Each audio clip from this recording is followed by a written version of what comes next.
A healthy young woman goes into the hospital for a simple procedure done thousands of times a year, rarely with any complications. But the recent death of this woman, who had fibroid tumors removed from her uterus, has members of her family now blaming a religious group for not allowing doctors to do all they could to save her. Teammate investigator Alan Cohn joins us now with the story. Alan? And Keith, according to the statistics we've been able to find, major complications during this type of procedure happen less than 1% of the time, whereas still death.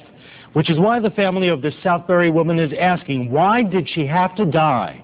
And why were members of the Jehovah's Witnesses making life and death decisions on her behalf?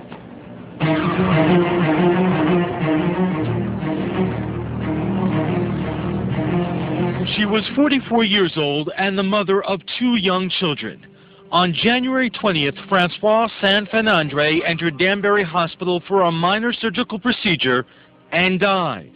Not because doctors couldn't save her, but because they weren't allowed to.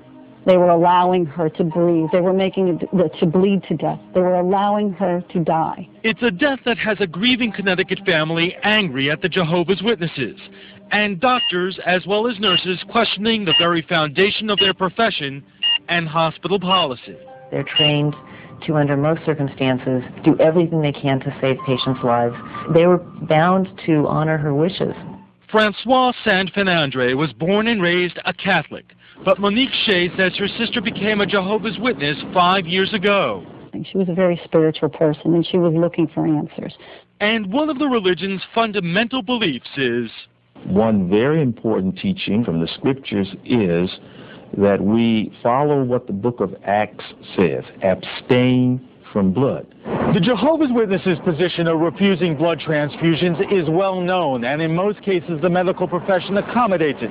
But in the case of Francoise Saint-Fenandre, her family charges she was pressured into signing documents ordering doctors not to give her a blood transfusion despite misgivings. And they charge the Jehovah's Witnesses failed to notify them for 2 hours when something went terribly wrong during surgery. She came to me about 3 times, and I want to make sure you have the blood transfusion. Her best friend, who's a nurse, Francoise, make sure you have the blood transfusion.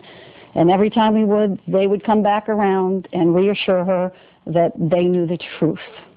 In the end, Saint-Fenandre told doctors she didn't want blood, even if it were to become necessary. She told her family, including her husband, not to go with her to the hospital. And she signed a durable power of attorney like this one, giving a Jehovah's Witness the right to make medical decisions for her in case something went wrong during surgery. They said that they hit a vein and that her blood pressure dropped.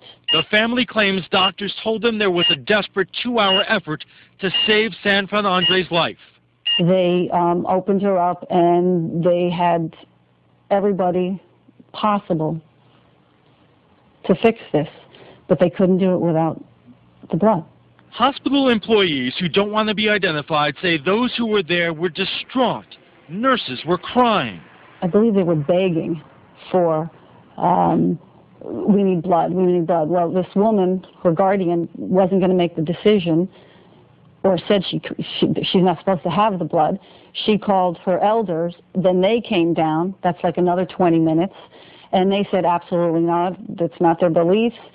Saint-Fenandre was eventually given blood when her husband and her family arrived and signed documents assuming legal responsibility for doctors to act. But it was too late. Sources say the damage was done. In the waiting room, Saint-Fenandre's family confronted the Jehovah's Witnesses. I asked them to leave. I didn't want to share the same air as these murderers. And certainly when a family member is at risk and death seems imminent or it does take place, it's going to bring out very deep emotions. J.R. Brown is the Jehovah's Witnesses national spokesman. We want everything to be done that possibly can be done to preserve this life. But where we draw the line is when it comes to respect for God's law. That's what we base our belief on. But it is also true, as this website shows, some Jehovah's Witnesses are openly questioning this long-standing policy, calling it, quote, cruel. As far as Danbury Hospital is concerned, in a statement to News Channel 8, the hospital says, quote, it has a long-standing policy regarding the treatment of any patient who is a Jehovah's Witness, which respects the patient's expressed beliefs. We believe strongly, the hospital says, in the principles of informed consent and are working continually to ensure our consent policies support patient care in accordance with each patient's identified religious beliefs and advanced directives. However, some employees say privately the hospital should never have agreed to operate on San Fernandre under these conditions. The fact is, not all doctors or hospitals have handled similar situations in quite the same way. Some have given their patients blood transfusions despite express wishes not to. And in some cases, doctors who have paid a hefty price. There have been, however, cases where, for one reason or another, hospitals or physicians have overridden that decision, and sometimes they're sued, sometimes by the patient who survives. Zita Lazzarini, a medical ethicist at UConn, says she understands the emotional response of doctors and nurses at Danbury Hospital. But she says the medical community has come to understand the rights of patients to make their own decisions. If you just change the facts a little bit, you can see how for most people they want to be able to exercise that degree of control over their medical treatment. But Monique Shea says her sister's resolve was the result of intense pressure from the Jehovah's Witnesses.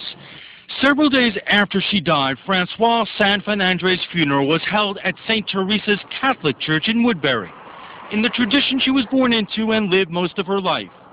No one from the Jehovah's Witnesses was invited to attend. We did speak to Francois' husband, but he didn't want to go on camera. He says he may at some point, but right now, the family is exploring their legal options that most likely will include a lawsuit.